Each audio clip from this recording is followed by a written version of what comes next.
ایرانی صدر Ebrahim Raisi نے اسرائیل کے خلاف سپاہ پاسداران انقلاب کی کارروائی کا خیر مقدم کیا ہے۔ بیان میں صدر رئیسی نے کہا کہ غاصب حکومت کو سبق سکھا دیا، انسانیت کے دشمن ہزیمت سے دوچار ہوئے، ایران کے خلاف کسی بھی جوابی کارروائی کا بھرپور جواب دیا جائے گا۔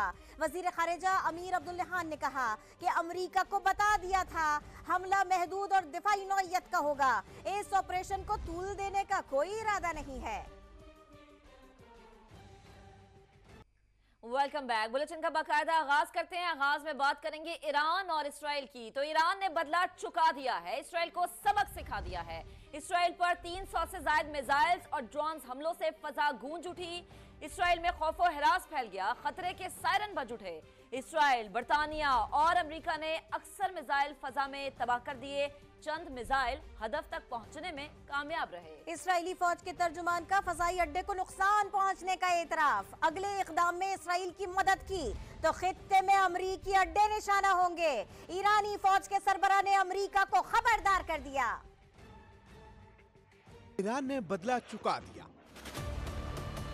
دمشق حملوں کے جواب میں اسرائیل کو سبق سکھا دیا۔ تل ابیب اور دیگر شہروں پر میزائلوں کی بارش کرتے سے زائد بیلسٹک کروز میزائل اور ڈرونز فائر کیے۔ حملہ 5 گھنٹے سے زائد جاری رہا۔ برطانیہ، فرانس، امریکہ اور اردن اسرائیل کی مدد کو پہنچ میزائلوں کو فضا میں ہی تباہ کر دیا۔ کئی میزائل اسرائیلی پارلیمنٹ کے انتہائی قریب پہنچ کر پھٹ گئے۔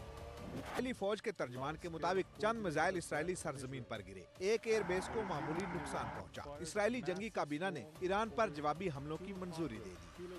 ایران نے حملے کو دمشق میں ایرانی سفارتخانے پر اسرائیلی حملے کا رد عمل قرار دیا۔ ایرانی فوج کے سربراہ میجر جنرل محمد باقری نے کہا کہ آپریشن کامیابی سے اختتام کو پہنچ گیا، جوابی حملے کا رد عمل شدید تر ہوگا۔ امریکہ کو پیغام پہنچا دیا، اگلے اقدام میں اسرائیل کی مدد کی تو خطے میں امریکی اڈے ہدف ہوں گے۔ سپاہ پاسداران انقلاب کے سربراہ جنرل حسین سلامی کہتے ہیں کہ آپریشن توقعات سے زیادہ کامیاب رہا۔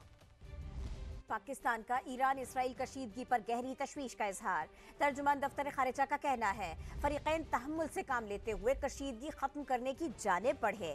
ترجمان دفتر خارجہ ممتاز زہرا بلوچ نے اپنے بیان میں کہا کہ پاکستان کئی مہینوں سے غزہ میں جنگ بندی کے لیے بین الاقوامی کوششوں کی ضرورت پر زور دیتا آیا ہے۔ 2 اپریل کو پاکستان نے شام میں ایرانی قونصل خانے پر حملے کو ایک بڑی کشیدگی کا پیش خیمہ قرار دیا تھا۔ ترجمان نے کہا اقوام متحدہ کی سلامتی کونسل بین الاقوامی امن قائم کرنے میں ناکام ہوئی۔ تازہ واقعات سفارتکاری کی ناکامی کا واضح ثبوت ہے۔ اب صورتحال مستحکم کرنے اور امن کی بحالی کی اشد ضرورت ہے۔ ہم فریقین سے مطالبہ کرتے ہیں کہ وہ تحمل سے کام لیں اور کشیدگی کو کم کرنے کی طرف بڑھیں۔